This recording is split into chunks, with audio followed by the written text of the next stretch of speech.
Senator John Ossoff is investigating so-called mega landlords. Well, he says corporations are the ones buying up single-family homes and allegedly overcharging renters. Atlanta News First reporter Abby Kasouris explains.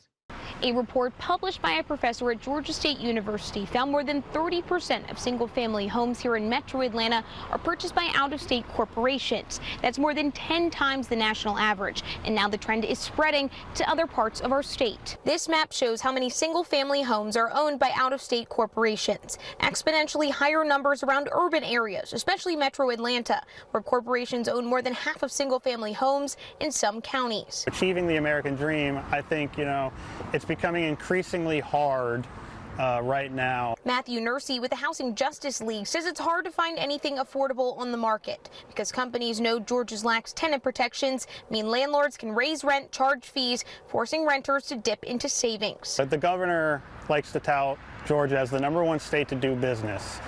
And basically, that comes at the expense of working class people. Senator John Ossoff sent an inquiry to 4 out-of-state companies that each own thousands of homes in Georgia, asking about what he calls abusive practices.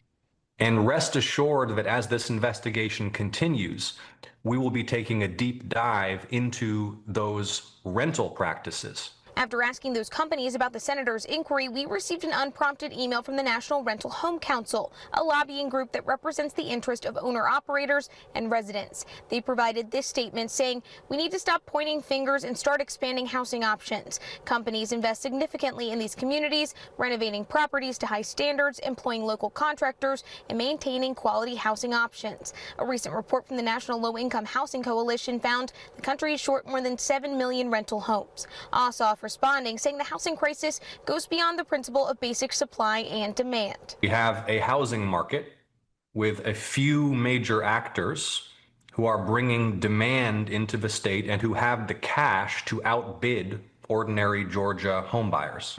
Ossoff's inquiry included more than a dozen questions. They were asked to respond to his email by July 1st. In Atlanta, I'm Abby Kasouris.